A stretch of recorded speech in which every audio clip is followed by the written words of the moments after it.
everybody seems to be here, so I think it's time to start. Good morning, everyone. My name is Wolfgang Hiller, and I'm Director within EPRS, the European Parliament Research Service, and I'm responsible for impact assessment and foresight, which is the division analyzing existing EU policies and also explores what more the EU can do to support citizens, especially in light of future risks and challenges. I'm extremely grateful today that we can talk about how to ensure a sustainable and fair European care sector. We do this in cooperation with the OECD, a long-standing partner of ours. Discussions will remind us that not so long ago we were submerged in the COVID pandemic. It was a difficult and uncertain time. The pandemic tested weaknesses in our society and economy.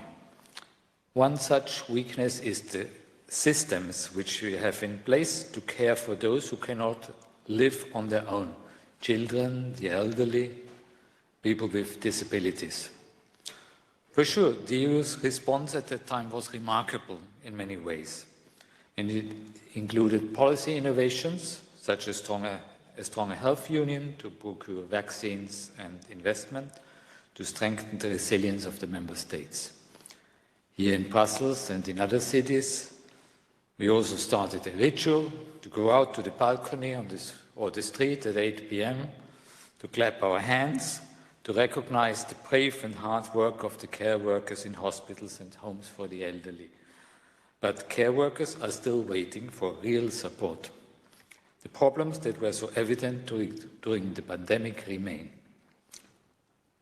We all know everyone needs care at some point in life. Many of us couldn't be here if it weren't for the people who take care of our children, aging parents, and others. The purpose of this event is to pick up on this issue that still requires attention. The European Parliament already presented a report on towards a common EU action on care about a year ago. We have also passed the first anniversary of the launch of the EU Care Strategy by the European Commission. But where is the EU policy debate on care now? Where are we going? How can we be better prepared for the future with a population aging and another possible health pandemic in the pipeline? Policy analysts at EPS have worked on this and have produced research to support members define the Parliament's position. And the papers we have produced are in the back of the room. To conclude, it's my great pleasure to welcome you to this policy roundtable, both those here in the room and online. This will be a policy roundtable that will spark debate and ideas for the setting of priorities and the political agenda for a more sustainable and fair European care sector. With this, I would like now to invite the Vice President of the European Parliament, Dimitrios to join us here on stage for his opening remarks. Thank you, Vice President, to be with us, and the floor is yours.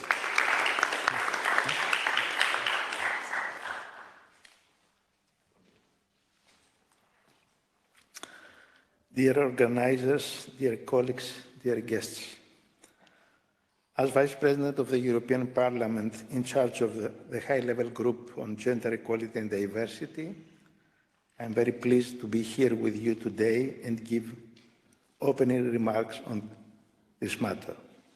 The future of the care sector in the European Union is a very important topic. The pandemic really showed us how vital the care sector, and especially the public health care sector, is.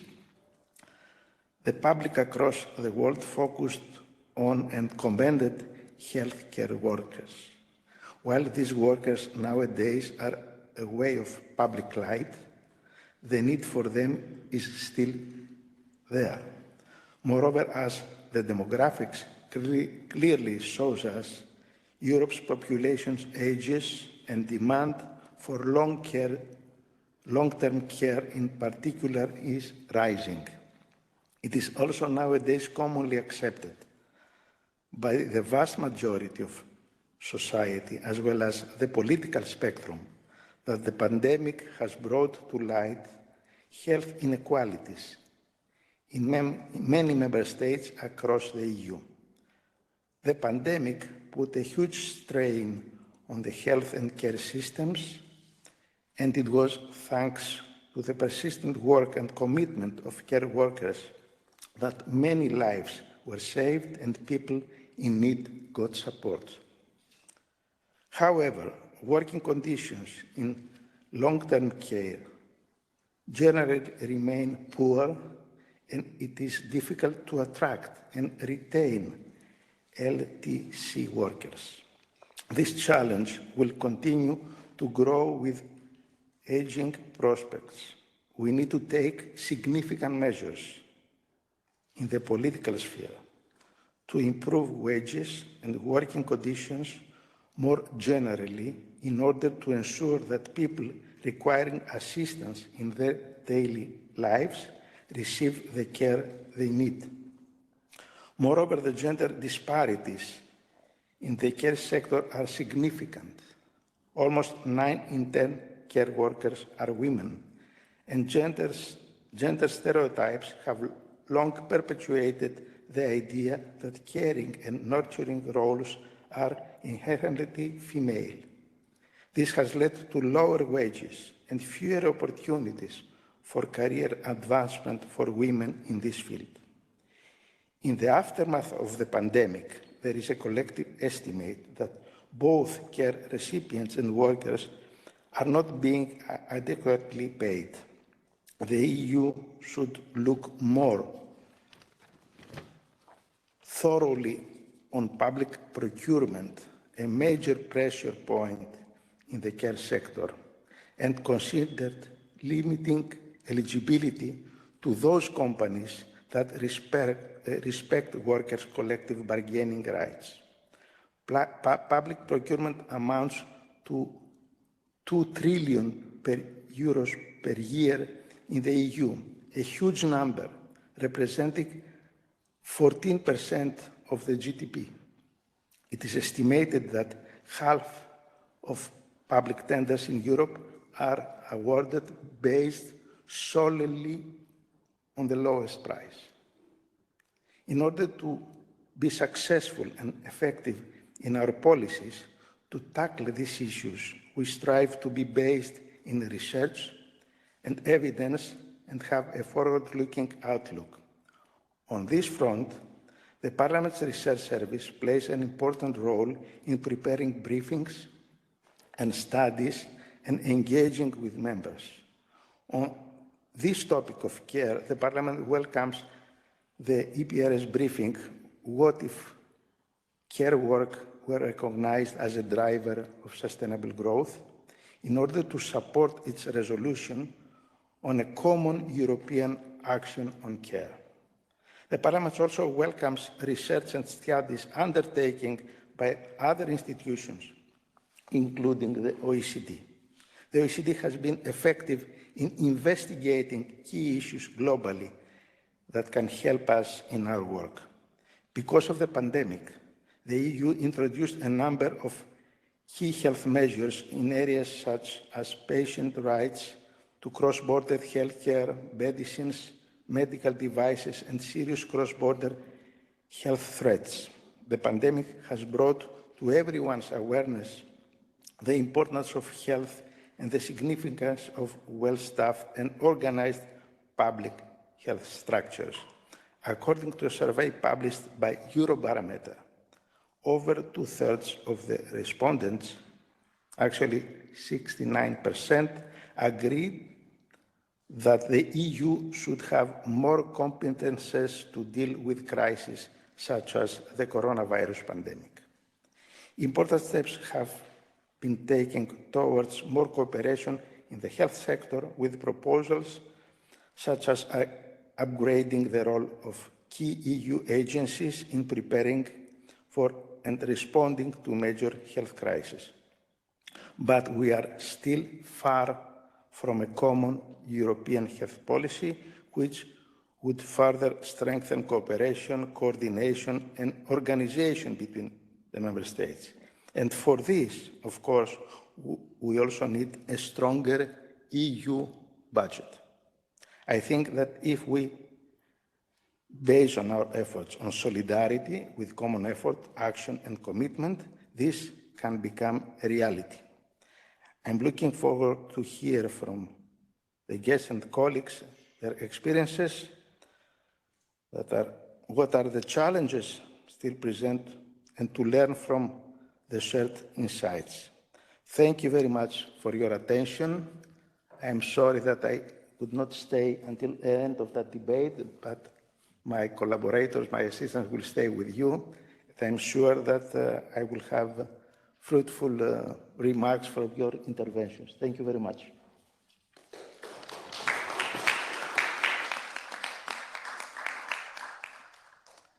Thank you, Vice President Papadimoulis, for your excellent remarks, setting the stage for this policy roundtable.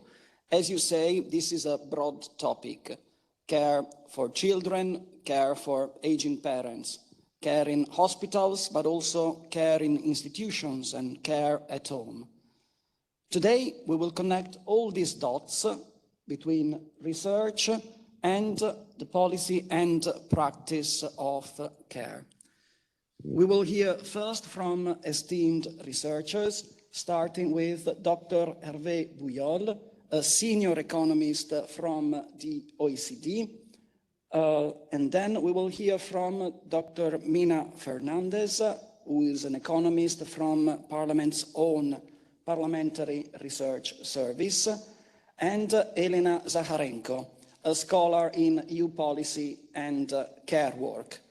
I'm Claudio Collova, a policy analyst from Parliament's Research Service and the moderator for today's event. We also have policymakers, members of the European Parliament who have played a key role in shaping Parliament's position on care: Sirpa Pietikainen, Milan Bergles, and Maria Walsh.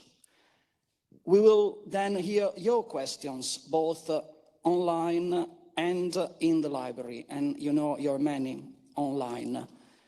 Many of us have been cared for at some point in their lives, in our lives. Many of us will at some point in our lives care for others. So your questions matter to us. Stay tuned until the end to ask your questions. The motto that you see behind me is empowering through knowledge. But there is a famous quote, nobody cares how much you know until they know how much you care. So let them know how much you care. Dr. Hervé Bouyol, thank you for coming to Brussels to share this timely piece of work on long-term care. In EPRS, we use your work, OECD work, a lot because the global comparison is useful. And we organize every year an event where we select a hot topic. This year is care. So you're welcome to share your key findings, and we will pull up the slides now. Please, the floor is yours.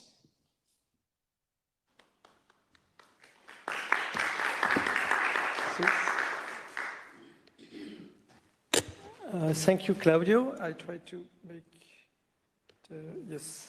Okay. So thank you very much for these words. It's a real pleasure for me to be here, and I want to deeply thank the European Parliament for this very kind invitation, which provides a great opportunity for the OECD to present to a new audience the report that we launched last June, which is entitled, as you see, Beyond Applause, Improving Working Conditions in Long-Term Care. So we deal with long-term care, not the broader care definition. And I want to say that here is the report. So it is real. I can touch it, I can smell it. It's a book. It's not only a virtual report. So at the peak of the first wave of COVID-19, as Vice President said before, many people around the world applauded from their windows and balconies to express their gratitude to health and care working, laboring relentlessly, and putting their own health at risk. The pandemic and the resulting massive rise in health and care needs took the world by surprise. And indeed, the lack of preparedness came at the expense both of care workers and of vulnerable populations, including older people.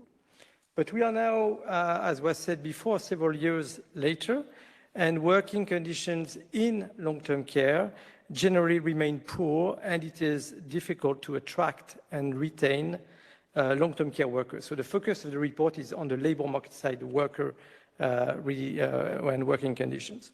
So this challenge will grow tremendously with aging prospects, and the report shows that wages and other working conditions will have to improve significantly in order to attract and retain enough long-term care workers. This is critical, really, to ensure that people requiring assistance in their daily lives receive the care they need. So now that the COVID pressure on the care system has faded, a second drastic rise in care needs is on its way, although this one has been in many ways better predicted. Over the next decades, the demand for long-term care workers will increase substantially, but despite the advance warnings, many countries, we feel, are insufficiently prepared to face this increasing trend. So with the first chart here, I want to move this. So first, it's important to remind that 1 in 8 people older than 65, 1 in 8, report severe limitations in activities of daily living. So 1 in 8, that you don't see here. I just give you the background. But among those, only half receive formal care across European countries. So this is these 2 bars here at the bottom for the average. These 2 bars, either they receive only formal care or formal and family care, but only half receive formal care. And even if you look at the top bar, in fact, 1/4 of them receive neither formal nor family care. And this is one, so that's about basically the deficit we have today. Now, if we focus on employment, so you see here to start with the current situation of the share of long-term care workers in total employment. So this is the dark blue bars or red bar at the bottom. And you see that on average, in the OECD today, long-term care workers represent 1.9% of total employment. As you see, of course, there are huge differences across countries. From on the right-hand side, so you see Greece, Poland, Lithuania, Latvia, less than 0.3%. And on the other extreme, Norway, Sweden, with more than 4% of long-term care workers represent more than 4% of total employment. So these large differences across country may, among others, reflect differences in the development of the formal long-term care sector, the scope of family care, and the extent of long-term care provision by hospitals as well, because here we don't have them. So aging, and this is now the light bars, aging will sharply increase the demand for long-term care, while at the same time the working age population is projected to start shrinking in many countries. So of course this means that the increasing demand will be hard to meet, basically. So another important factor, and this is where when we move to the bars, to the black diamond here, contributes to increasing the demand for long-term care workers is related to economic growth combined with low productivity growth in the long-term care sector, because this implies that more labor needs need to be shifted to long-term care to meet the increasing demand by more economic growth and income growth.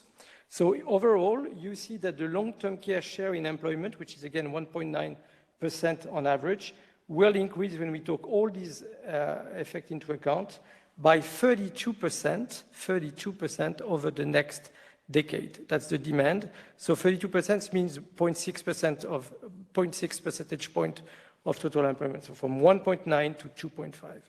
But 32% over a decade is really a lot. And this workforce will also require better training as care needs are becoming increasingly complex because of the rising of older people with dementia and comorbidities.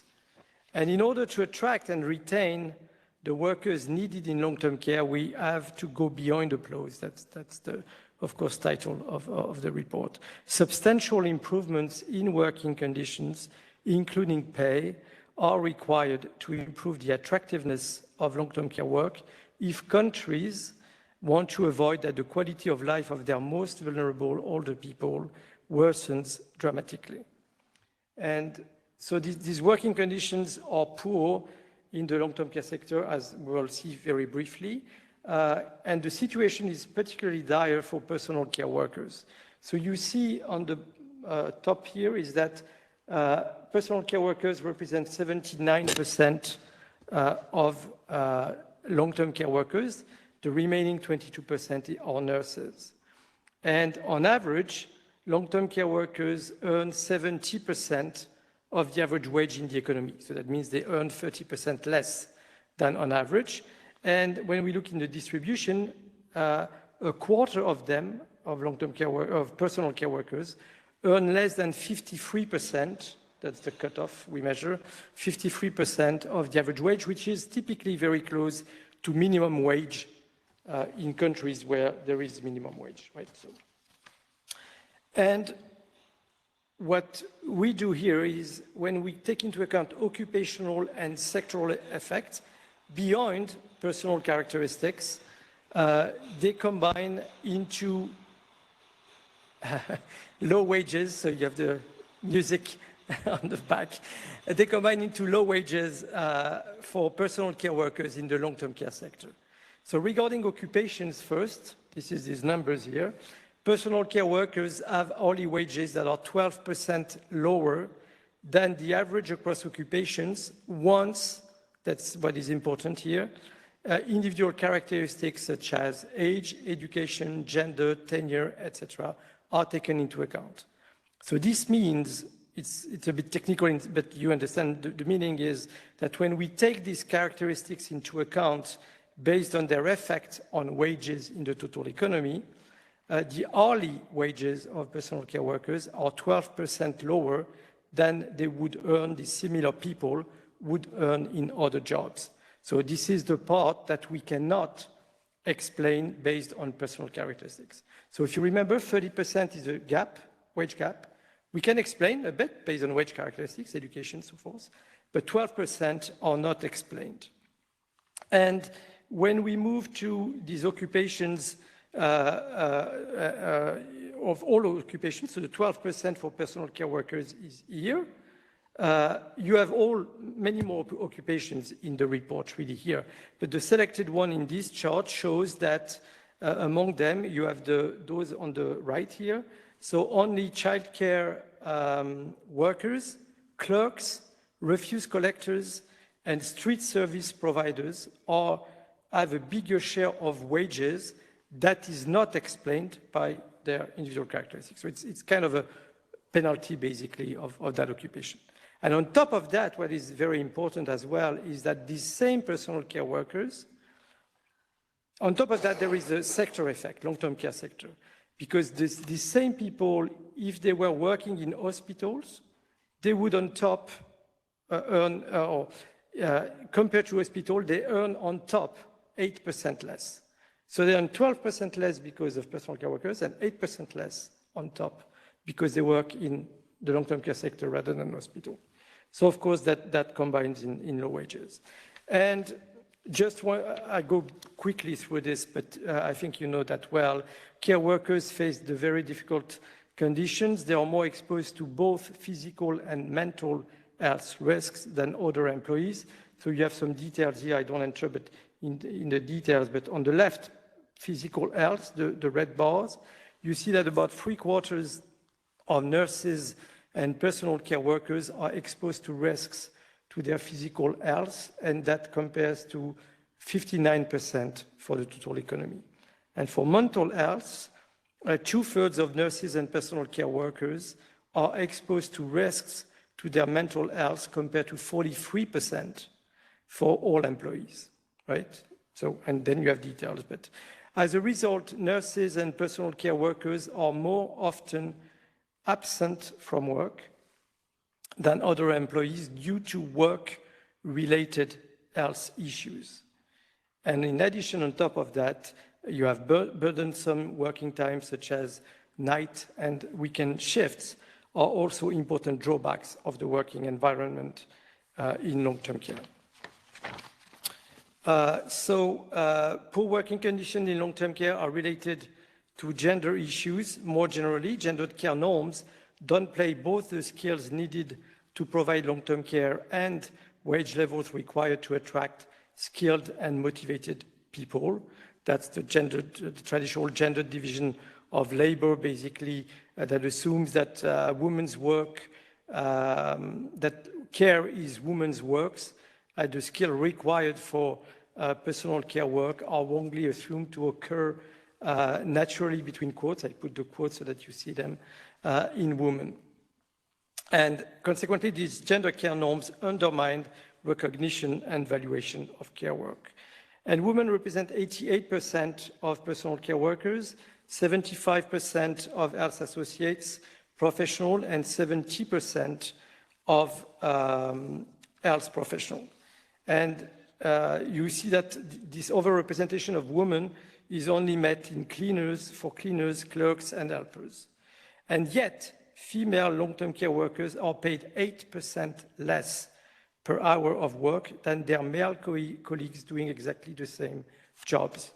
So it is remarkable that in a sector where women represent more than 85% of employment, they still earn less in the same occupation that men with similar characteristics. So the big question really we tried in terms of analysis to understand is that there are labor shortages, it's documented everywhere, so more demand than supply, and yet you have poor working conditions. In principle, labor shortages should lead to better working conditions to clear the market. So here we have to try to figure out what's going on.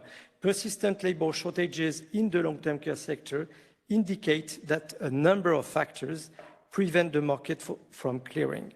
And this includes, as you see here, insufficient financing of long-term care services, low labor market power of long-term care workers, and mismatches due to insufficient training and limited geographical mobility within countries. Of course, reasons differ across countries depending on their specific context, implying different policy priorities across countries.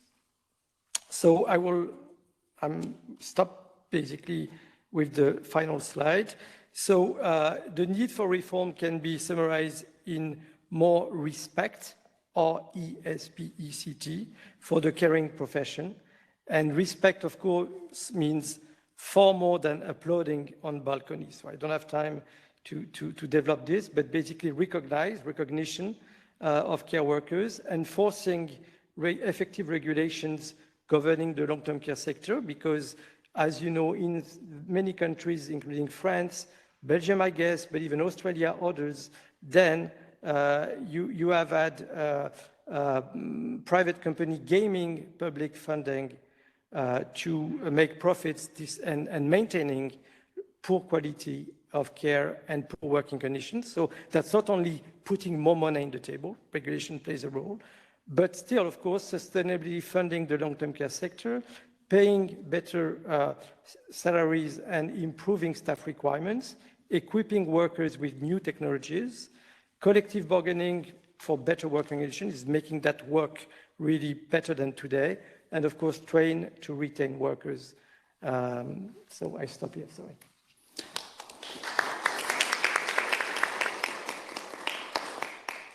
Thank you, Dr. Hervé Bouyol, for this very interesting presentation, trying to explain a paradox. There is growing demand, limited supply, and yet wages don't rise. And it's wages mainly of women. How can we explain that? You did that. And we'll go to the recommendations part with 3 rounds of questions. So I will ask 3 rounds of questions. First, on your report. Second, on Parliament's work on care so far. And third, on the future.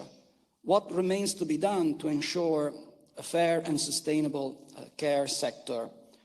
For each of your intervention, you have 1.5 minutes each. And at the end of this first round, you have a chance to react to these remarks. So let's go around the table, starting from Ms. Pietikainen.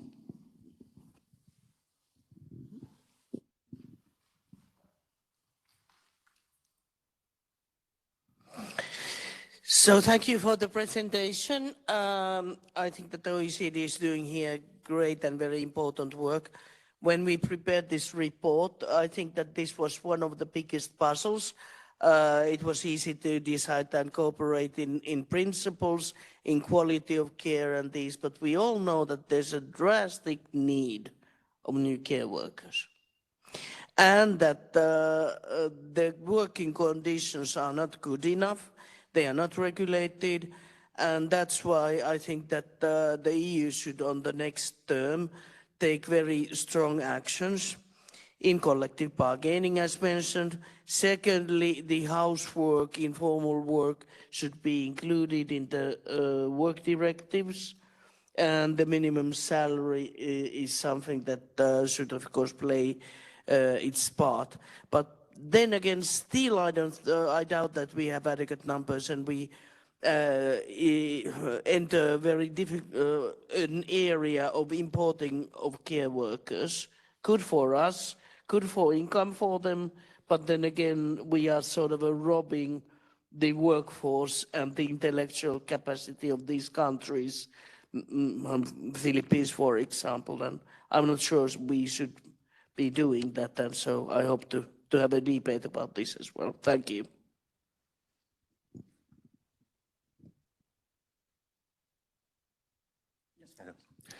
So I believe that we must move beyond the applause to the care workers, but I would nevertheless like to start by applauding our guest presenter as well as the European Parliamentary Research Service for their vital support to our work, allowing us to base our policies on relevant and reliable data.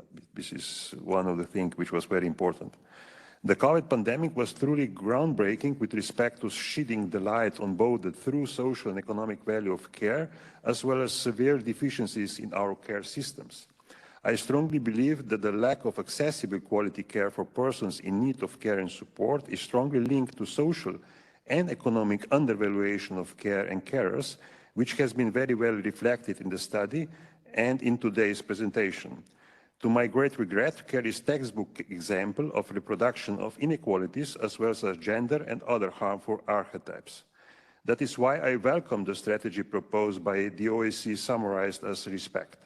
Care is essentially an interpersonal service that cannot be substituted by technology. Caring for someone means providing physical, social, and emotional support. It is emotionally gratifying, but also physically and psychologically demanding.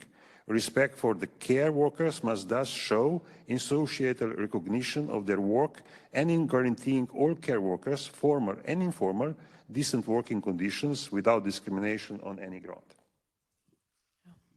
Good morning. It's still morning time. Thank you very, very much for the breakdown. I'm delighted to be here, and in just the absence of our Vice President, isn't it fantastic that we have a Vice President and a Parliament that is really working on this? I feel like somewhat of a fraud when we have two rapporteurs that drew on this in all our research, but just taking in and reading the OECD report, you know, the work that we do here also on behalf of mental health is something that I just wanted to touch on in my brief response, and in particular that 65% of mental health risk.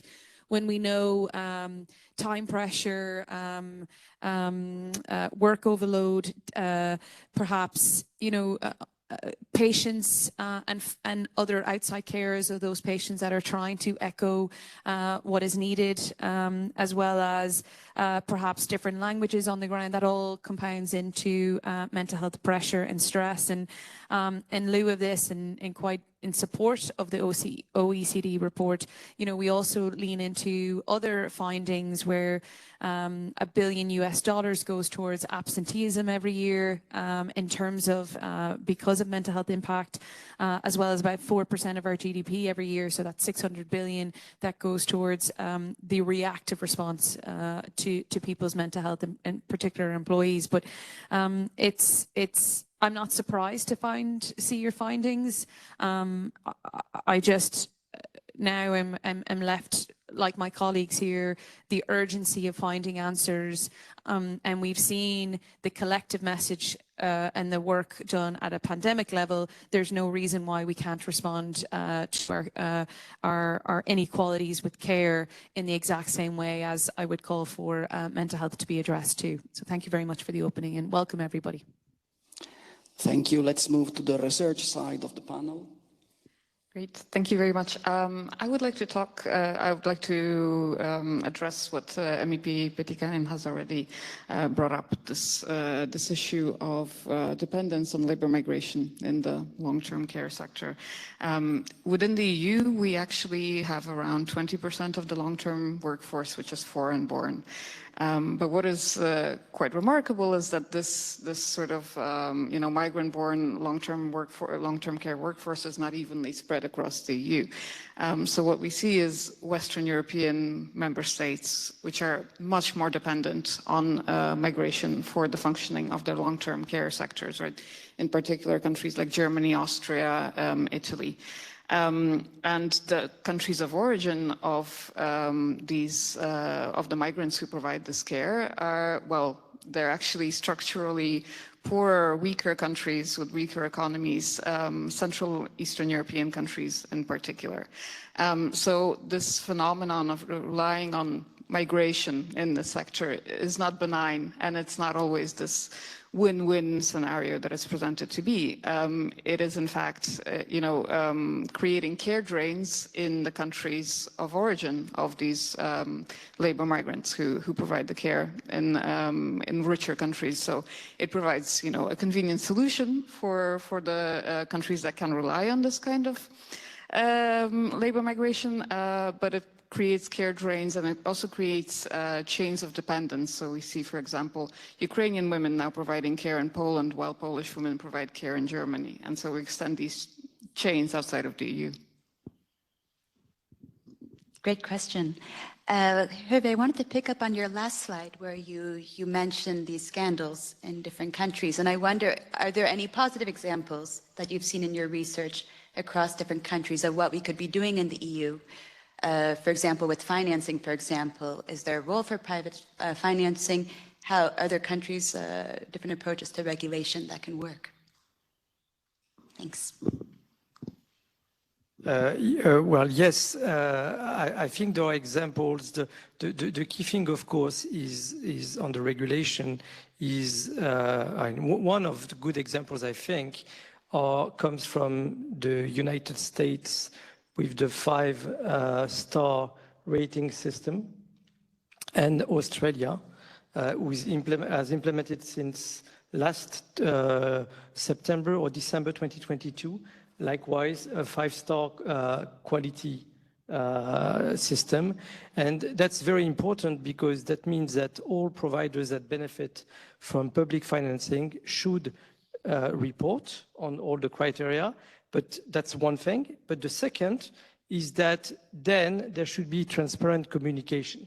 Because often it's done, but then people who are in need or families are not aware of that. So it's both things to have this type of information collected, published, and communicated. I think that's a very good way to discipline the market. But indeed, one of the big things we try to highlight is that, as you saw, it depends, priorities depend on countries, because if you look at the public spending on one of the slides I have, countries typically in Central Eastern European countries, Southern European countries, spend very little on formal long-term care. So there is no question that there should be massive increase in spending. And as you might know, OECD is not typically pushing for more public spending, right? So, it's obvious in this case. And then, of course, spending should be spent well. And in countries where you have, you know, France was the scandal, but not only, when you look, Australia again, even Belgium, I thought there was a problem with au pair, I'm not too sure, but there are many countries who have faced this. And yes, you need to be careful because they're increasing spending. If that's gamed by private providers, it will not help. Yes, thank you, Hervé Bouyol. And on public spending, there's Ms. Pietikainen who would like to intervene. Yes, thank you. Very important that you raised the public spending, because I think that the care and the quality of care should be part of the semester process, what we are doing. So that while we are looking the other indicators, not only debt and deficit in national budgets, we would look also, of course, natural capital and the state of it, but also the education, the work, and the quality and the accessibility of the care. So that really shows. And then again, we can't discuss this issue without linking it to public spending. And this is a gender debate, I claim, because then when it is always when it is education, when it is these in quote soft matters, environment, social care, it is yes, but you know, can't exceed and the deficit and public spending and debt is over-debtedness. But when you start talking about security and defense and buying new arms, suddenly this is just something you need to do. And then you just need to cut off your spending somewhere else. So why don't we have the same attitude? Because if there's the war, if someone might die, but if we do not have a good care that is secured, that people die prematurely. Yes, thank you, Honorable Member, for this important point. Public spending, one of the briefings that we present shows how much the National Recovery and Resilience Plans allocate to health. It's 43 billion euros in the 27 plans. So this is something you can consult. And let's go deeper in the policy-making part of the debate. And let's indeed start with the co-rapporteurs for care. Your resolution towards a common European action on care called on the Commission to implement a strategy. Can you share with us the key elements of Parliament's resolution? And this is, of course, for Ms. Pietikainen and Mr. Burgles. Okay, thank you. The resolution on which I worked very hard together with Sirpa in our teams is difficult actually to summarize. It dwells into numerous issues in practically all areas of social life, but if I have to choose some of the key points I wish to underline. A lifelong and rights-based approach of the resolution, focusing on dignity, independence, autonomy, well-being and participation in social life through quality care across the life course, from early child care and education to care services for older people and support to persons with disabilities. equal access to quality services for all based on individual needs and genuine choice of care, the call for increased investment and importance of public investment, demand for strengthened decent working conditions for both formal and informal carers, including tackling inadequate pay and undeclared work, mostly by migrants and women, the call for strengthened social dialogue and collective bargaining, emphasis on availability of care services, work-life balance and labor market participation for informal carers, fight against gender and pension gap, formalization, financial support and social protection, the call for recognition and value of care, combating all forms of inequalities and discrimination in care sector, including intersecting forms, the call for a follow-up to the European care strategy in form of care deal for Europe, including European legislation and investment, and last but not least, strengthen the gender dimension as most carers and care recipients are women, which will surely be further elaborated with SIRPA. Well, that was an excellent list and pretty exhaustive. There are a couple of points what I would like to add here. And I would like to endorse this European care deal. That was a big step from the European Parliament, because basically this is a bit like the health union.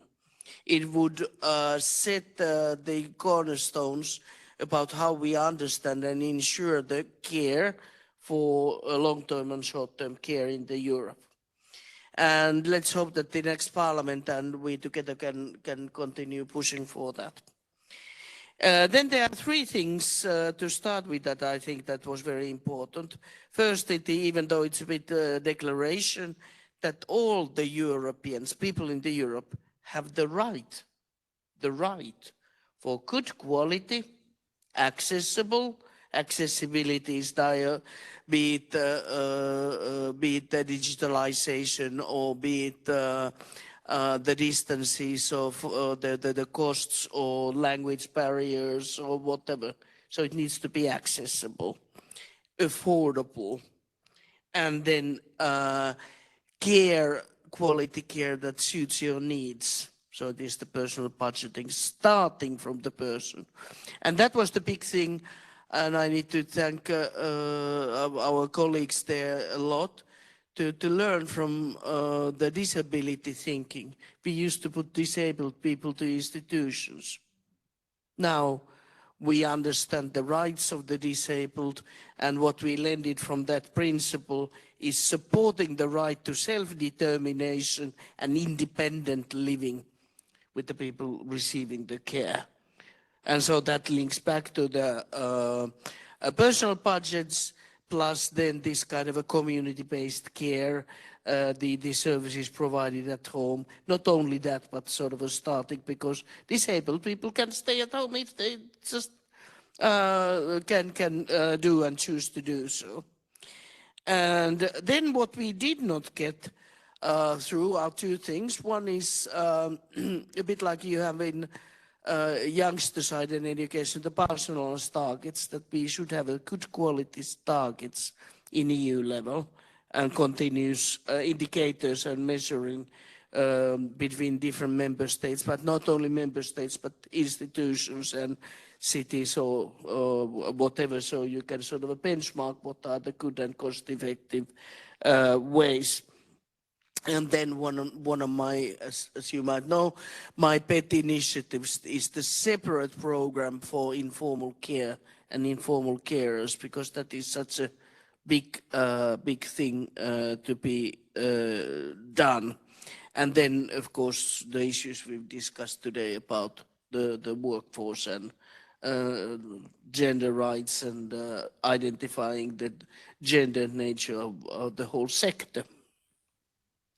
Yes, thank you both for sharing your inside knowledge of this legislative process, what you got from the Commission, and the few points where there is still room for improvement. Let's turn to Maria Walsh now. You organized an excellent panel at the Beyond Growth conference last May. It was about care.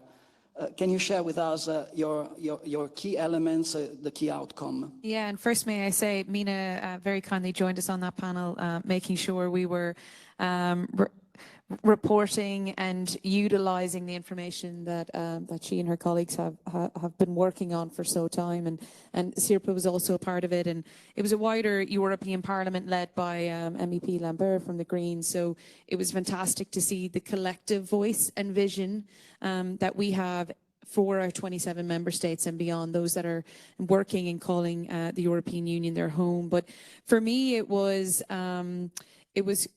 so important, first and foremost, to have multiple carers in the room.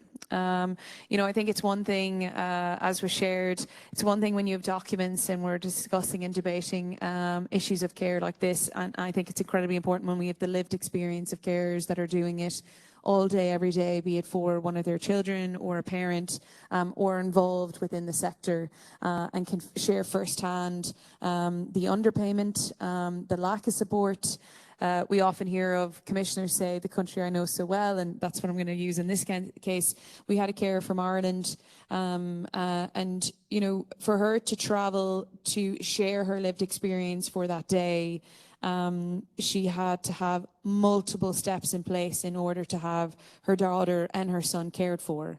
The mental pressure, the physical pressure, the difficulty when one thing out of that jigsaw piece was shifted out of her control, and then the impact it had on her own overall wealth and well-being was remarkable. And then we heard points of, you know, we heard everything from wanting to be involved, having a voice at the table, not feeling involved in policy, be it at EU level or their own country level, not feeling included because if the country they find themselves in, say perhaps Ireland, English is not their predominantly first language, but yet they are caring for loved ones in very rural areas and still trying to deliver the best of care sources and resources.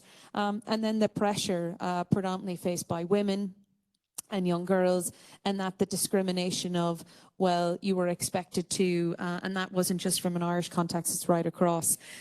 Subsequent to that, we also heard, because the Beyond Growth Conference looked at various elements of the care economy, and you would have heard from the fact that low carbon roles is one of the future, and it certainly needs to have more support in terms of having a health and functioning society. And Mina then should come in with all the elements that I definitely did miss in sharing, but it was a huge learning curve for me, and certainly impacted my team and I's strategy coming in to how we communicate what the European Parliament's doing, the priorities we have, and ultimately connecting the lived experiences of our carers more and more. Thank you, Ms. Walsh. Indeed, we can learn a lot from carers, and I can see in the room there are a few carers, so I hope we get questions from them. Let's turn to the research side of the debate. So there is an important distinction between, as we've heard from Mr. Buyol, between paid and unpaid care work. Can you tell us more about this distinction, why it's important, and why it's important that the resolution covered both? Of course, yes. Yes, absolutely. This distinction is fundamental. I mean, it's very important to understand and remember that the vast majority of all care that is provided in society is unpaid, informal care that, you know, people just provide to their family members, to their dependents.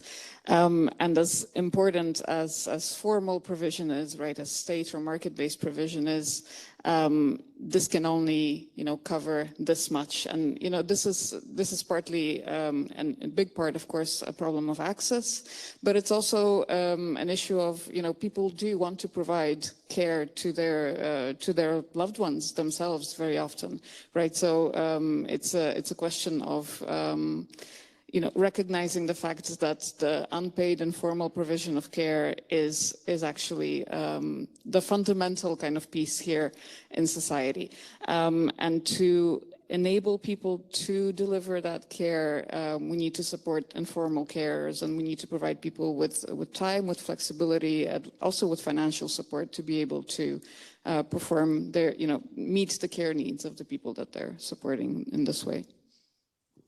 Thank you, Elena Zacharenko. That's very insightful. And Mina, you and your colleagues have done some interesting work trying to quantify the benefits of more EU action on care. If I remember well, the overall figure was 114 billion euros, so 114, and that's a lot of money. That's 250 euros per each EU citizens in our pockets. Can you tell us more about this research, Mina? Of course, and thank you, Maria, for mentioning this research. We're really happy that we were able to produce research that is being taken up in the parliamentary debate. This figure comes from a briefing that we prepared last year around the time of the resolution called What If Care Were a Driver of Sustainable Growth? And this briefing was prepared by myself and my colleague Cecilia Navarra. We had a look to the resolution and we asked ourselves, what if the measures that are being called for here, what if they were actually implemented? What impacts could these generate? And so we developed forward-looking scenarios for both unpaid care and paid care, because the resolution covered both elements. And we looked at what data and research were available. We looked at the labor force survey, for example, that has evidence on how care work affects men and women differentially. Women taking up more care responsibility than men, for example. And there's also other interesting research, for example, that early childhood education can promote the cognitive development of children, and also that investment in the care economy can have returns. It can more than repay itself. For example, there was one study from Austria that found that €1 invested can lead to returns of 1.7 euros in returns. So we brought together all these research and we pulled together these scenarios. And indeed, the cost of 114 billion is a lot, and it is the cost of not acting now on the care sector. This is what we are losing each year for not acting. And the main conclusion is this, that the EU can act in the care economy, and we can have both positive social impact as well as economic impact. And the two things can move together. We don't have to choose one or the other. There is a sustainable option forward. Thank you, Mina. It's almost midday, and we can look at the future with a quick poll first. So we can raise our hands both here and in the library. Do you see care being an election at the next elections, next European elections in June? Let's raise our hands. Is care going to be a hot debated issue? So let's see, certainly, yeah, here I see a very broad majority, I would say. And what about in the room? Do you think care is going to be a debated issue? And we see a minority in the audience. That's an interesting finding. Let's dig deeper into this with Hervé Bouyol. You mentioned your respect strategy. I have to say, they say economists are boring, but here I see a quote of Aretha Franklin, RESPCT, which is a very rock and roll moment, but with a very serious content. So what are the policies that Europe should put into place in the next few years? Hervé Bouyol, and then we go around the table, but from the other side. So thank you. Very difficult question because, of course, there are many responsibilities, prerogatives that are at the member states. But I think there are three areas. One is to help establishing norms. And I go back to what I answered to Mina. Thank you for the questions. It's quality, of course, norms, but it's beyond this. It's also trying to harmonize training and education, skills recognition. So I think the EC can do things in this area. The second dimension is to help countries coordinate the efforts to recruit foreign-born workers. I think this is mentioned in the EU care strategy, but that's something very important. So we concur with this. And maybe the third, and also, sorry, on this question of norms, maybe that also goes into such things as financing information campaigns to fight stereotypes, just to show that care and long-term care activity is not only a woman's job, basically. Information campaigns have been used in countries, but it can be done at the EU level. And the third area maybe is to help finance research on the technology dimension of care and long-term care. We know that, for example, Japan is very well advanced on this area. And we know that in research there is economies of scope, positive externalities, and it makes sense to do that at the umbrella level of the European Union, I think. Excellent, Hervé. Norms, recruiting and technology, and I noticed that the chapter on technology indeed benefited from the collaboration of a Japanese sounding colleague. So certainly Japan is ahead of us in this respect. So Mina, let's move to the work that you and your colleagues have done to quantify the benefits of European action in different policy fields. So is care part of this? Thanks, Claudio. So this work you're referring to, this is something we call the mapping of the cost of non-Europe. And this is coordinated in my unit. The coordinator is here in the audience, Laura Panella. And what we do is we look at the whole spectrum of policies, environment, digital, justice, rule of law, you name it, we cover it all. And we look at the potential gains that we could gain from more EU action in these areas. And we are now producing a new edition. It will be coming out early next year, where we're going to be identifying 10 key proposals for where the EU should concentrate. And I can tell you now that care will be one of these proposals. Excellent. So Elena Zaharenko, let's dig deeper into gender equality. Can European action on care help Europe achieve more gender equality? Absolutely. I think you're touching on a really fundamental issue here, because how we deal with care and care responsibilities within our societies absolutely determines the model of the gender equality that we have within those societies, right? We know, obviously, that traditionally there's been an expectation for women to take on care responsibilities. And that model, I think, in society has changed very strongly. But what hasn't really caught up with that is, that our working models and our employment models, which are still very much centering the working relationship, the paid employment as, the central and fundamental feature in everybody's lives.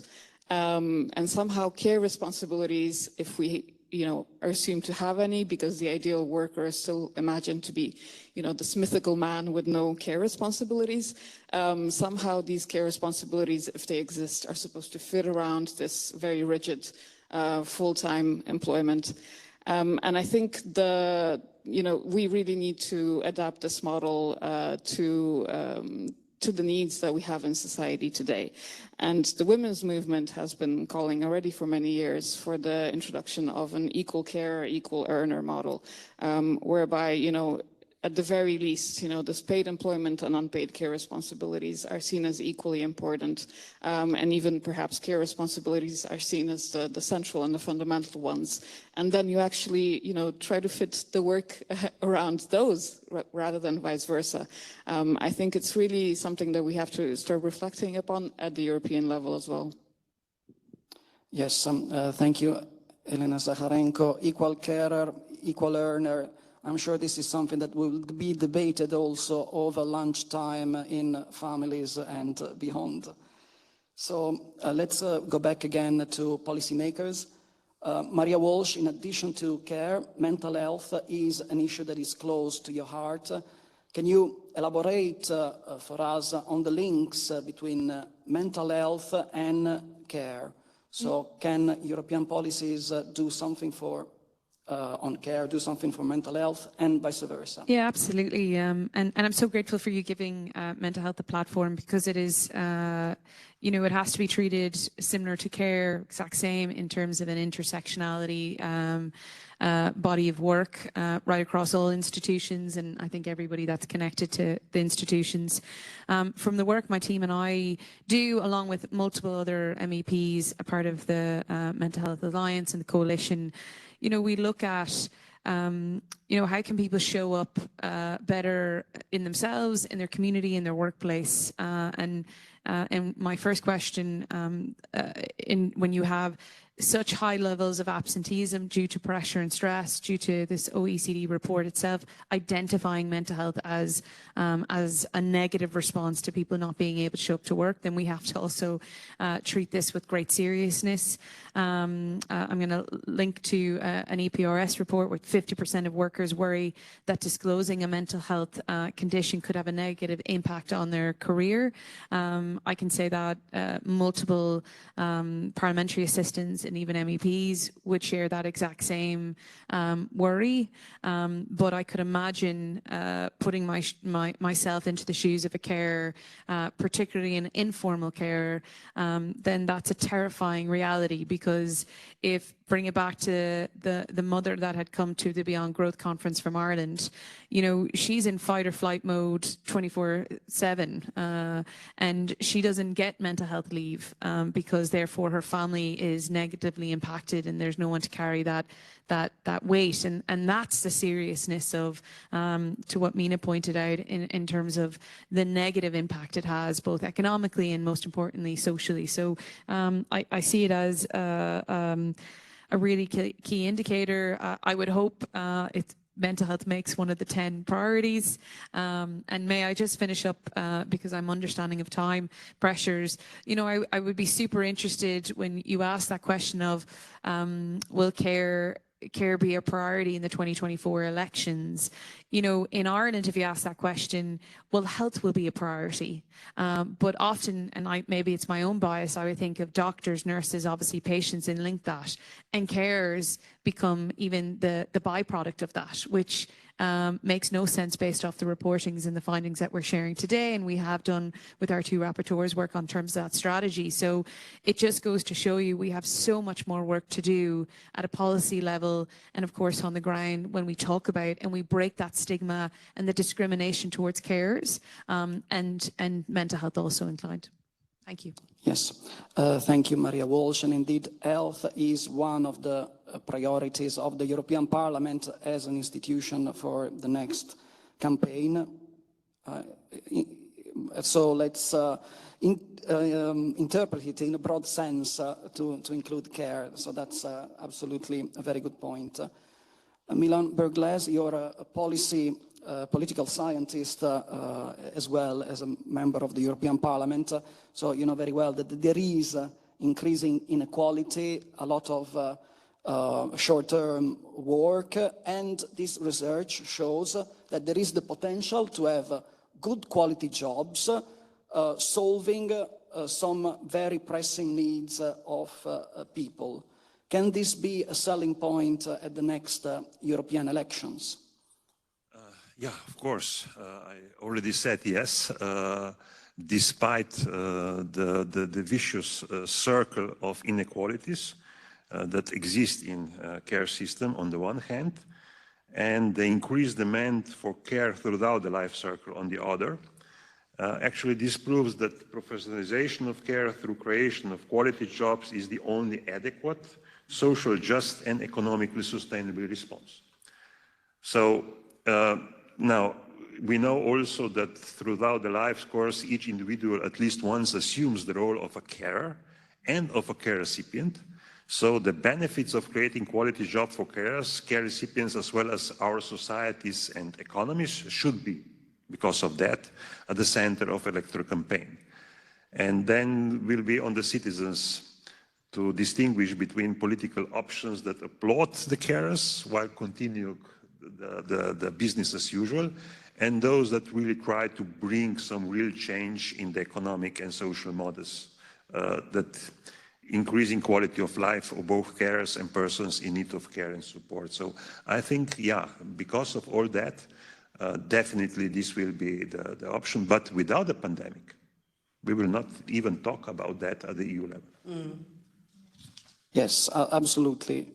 It was an opportunity to start solving some issues that Europe has had in a very long time. Thank you for your insightful points. Ms. Pietikainen, what are your views on care as an election issue, taking into account all the other problems Europe is facing at the moment, climate change, war in Ukraine. What's your take on this? Well, I think it is my responsibility and our responsibility and yours here in present and on the line to make it a priority. It doesn't fall from the sky just because the OECD made a great report, but we can use that, and thank you for Mena and you both for this work what you do, because we need to show that more Europe is better quality and less cost. We need to show that actually this is a doable challenge, that the money that we use on this side is not going to a black hole. It circulates back to societies via consumption and taxes and so on.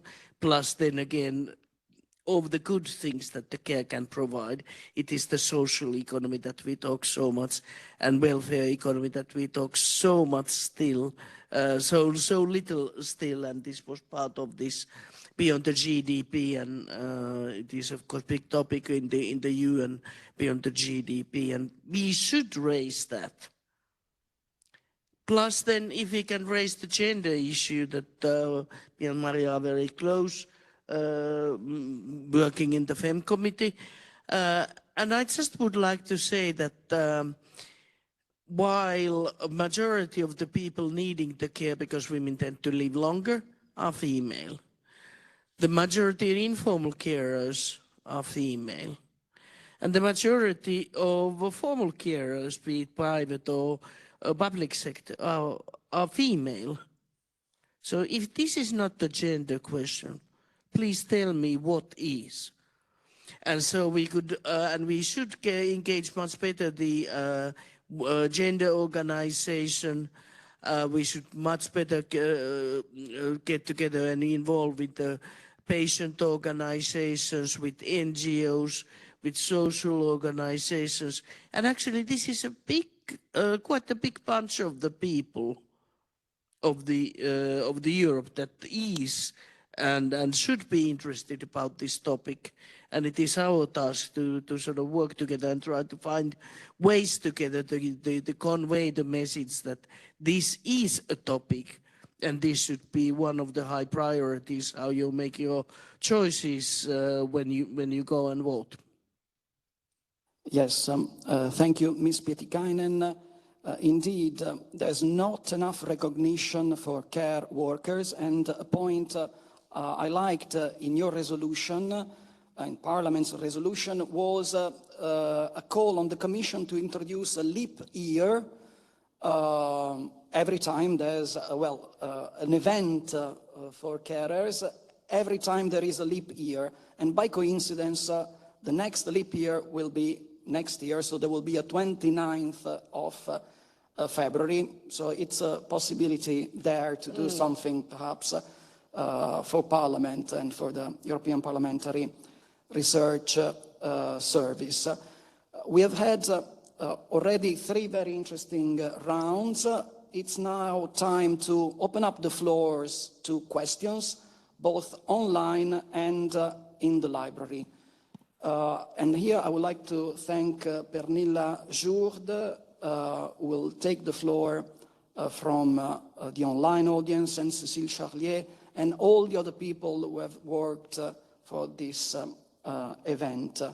So for your questions, please briefly introduce yourself, who you are, and the short question you would like to ask.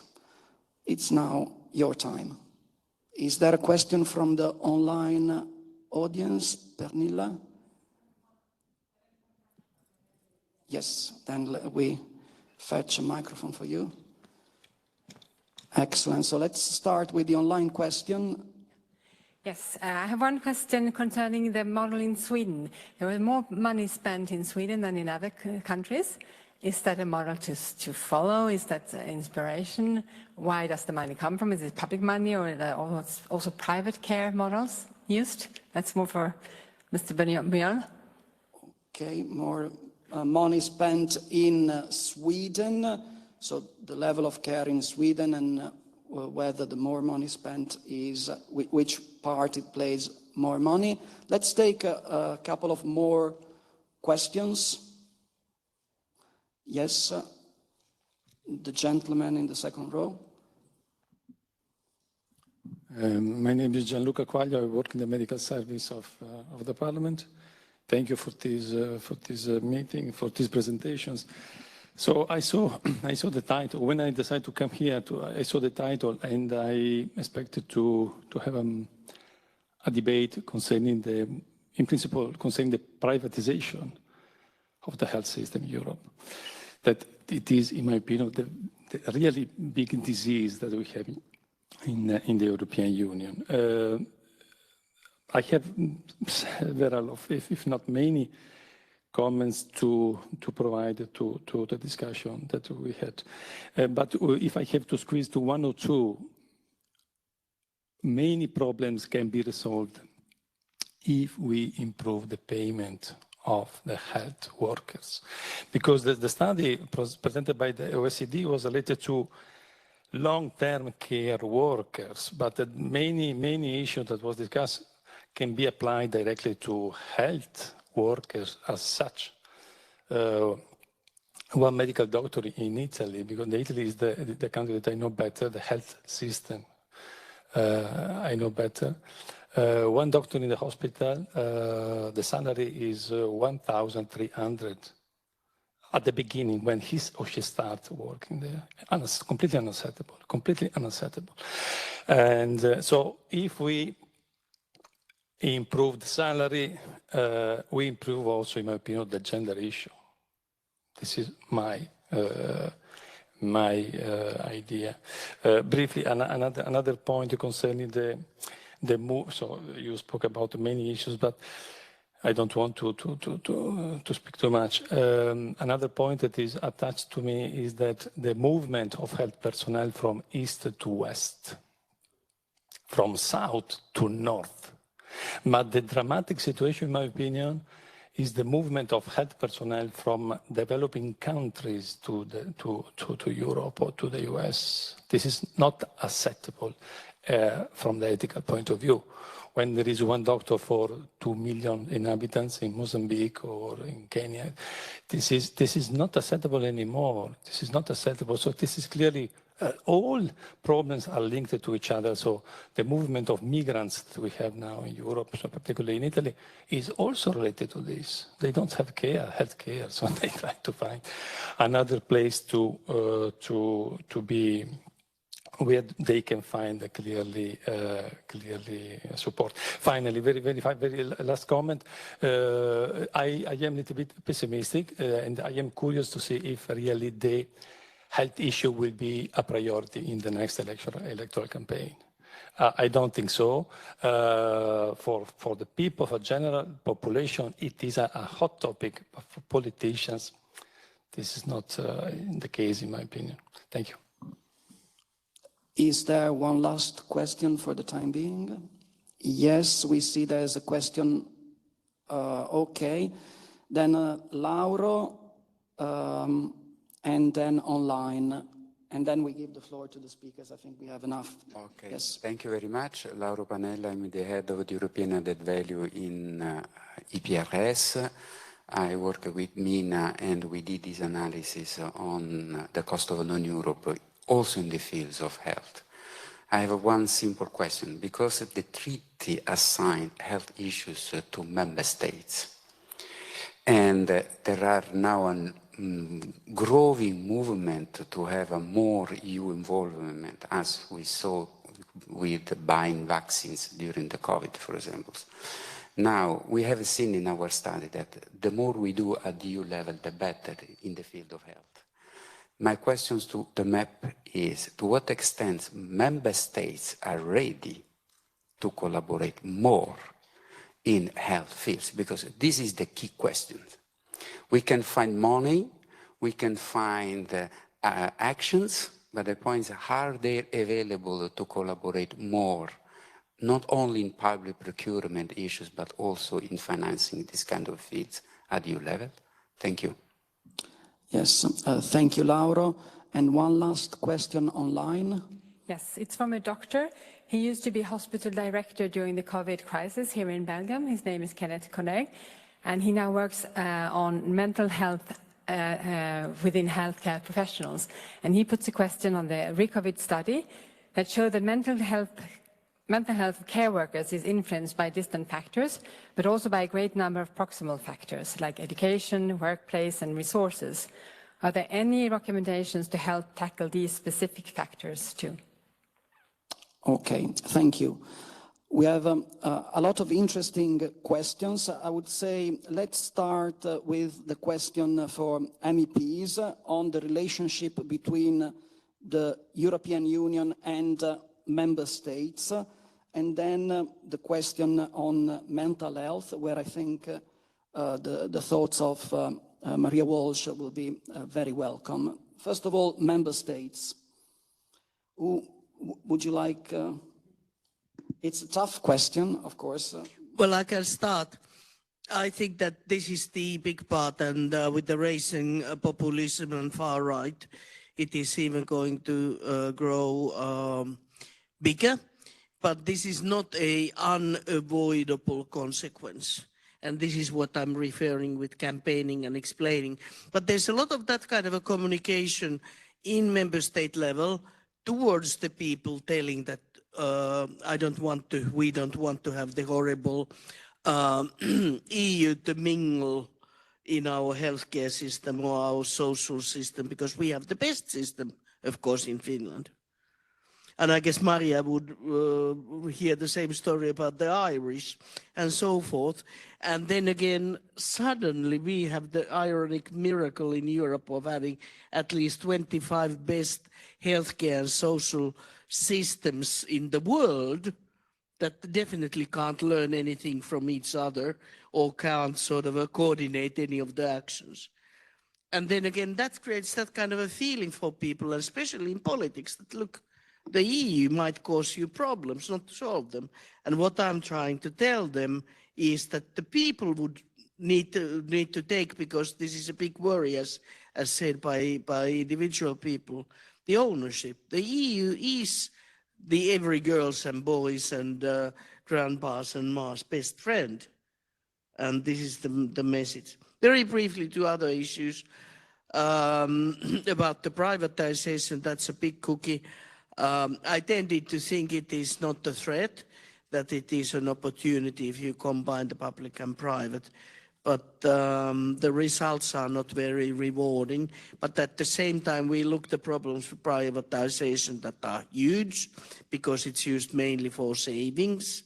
It could be used for higher quality, but that never happens. We should look at the problems of the quality in the public sector, because that happens as well. And very briefly about the Swedish issue, because coming from Finland, it's called the Nordic model. It's based on the public relatively high taxation. And what is very important to me that I would like to endorse, the universality of the services, not to having the public sector, the public care, and then the proper sort of a private care, but the care that serves all. Yeah, I think that we will need to show in the next elections the value added of EU. And what come up so far, it is actually that can be a value added, but we have to put also money where actually our words are. So probably here I can see, as you know, we had this call for a care deal for Europe, but okay, it can be more concrete. If we have been able during the previous financial crisis to put something like youth guarantee, in place, and now we are still speaking and trying to find out how it works with child guarantee, probably care guarantee can be also help at the European level to help assess. Because the basic problem in many countries is actually that this still is not right for everyone, which is older. For instance, for this kind of and we have really huge problems. But a lot of things can be actually explained that this whatever is connected with the reproduction, whatever it is connected with actually, yeah, reproduction is needed actually for working of political economic system, etc. It is feminized, and because of that, it is undervalued, and this is the case. And of course, migration is part of the problem. Even within EU is a problem. Not speaking about, let's say, really the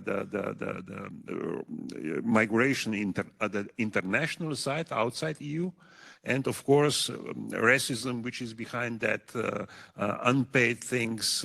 You know, we have really huge work actually here to do, and I like actually the expression in what kind of capitalism we are living. In this respect, we are living in cannibal capitalism. We are eating our own conditions of developing economy, society, etc. Thank you, Mr. Burgles. On mental health, Maria Walsh. Yeah, just to come in, and if you don't mind me adding a point on, I think your question was around, will health be a topic in 2024? Absolutely, from an Irish context. And ourselves in Malta are proportional voting, so we don't go by list system. So at national and local level, health and housing will be, I will be held account along with 12 other MEPs on the lack of deliverance of an adequate healthcare system, long waiting lists. While even though you come here and it's not seen as a deemed competency, but yet I think we are growing based off this commission in particular. We are growing with the understanding that based off COVID, based off collective thinking, best practice, understanding or trying to understand each other's models, health across every member state, I think, is leaning into that idea of an EU model more so, but that question might be best proposed at council level, in particular some member states that block a lot. But from our side, it definitely will be on an Irish context. And to Sirpa's point around, I do believe there's a space for private and public healthcare. But right now, I think to your point, we're eating from one to save the other. And effectively, we're creating a more unsustainable model, and not just for, and at the end of the day, the only person that's losing out is the patient and the care of that patient. From the mental health perspective, just to kind of give a flavour of what's happening, in June, the Commission released 2021 more so preventative measures. Education and access to employment was a part of that. We'll then move into a wider citizens' dialogue, again, seen not as a competency of the EU, but with the numbers shared today and EPRS numbers shared, and the fact that we know from UNICEF and the WHO the underspend of mental health services, the high statistics that the second leading cause of death in our EU right now for young people is death by suicide. It is becoming more and more of a priority, which I welcome. Unfortunately, though, we are seeing such high levels of loss of life through death by suicide and inaction, which is creating a further pressure point on all our healthcare systems. But we do see points on the preventative measures. We just don't see enough of it, but we are trying to deliver at a more parliament level, you know, the right to disconnect, work-life balance directives, better education programs at a schools level across the EU mental health strategy, which we would hope would be the next iteration of this Commission communication, as it's called. Yeah. Thank you, Maria Walsh. And then Hervé Bouyol and Elena Zakharenko, certainly on Sweden and whether a model is better than another one, and Elena Zakharenko, East and West, and any other final comments you would like to make. Well, the question on Sweden, I'm not a Swedish specialist, but I looked at the numbers. In the meantime, of course, I confirm what Sirpa said, is that on average, public spending in long-term care represent across OECD country 80%. In Sweden, it is 90%, right? So it's mainly public for the question. And when I look in the details, there has been huge efforts, especially in the first decade of this century, huge increase.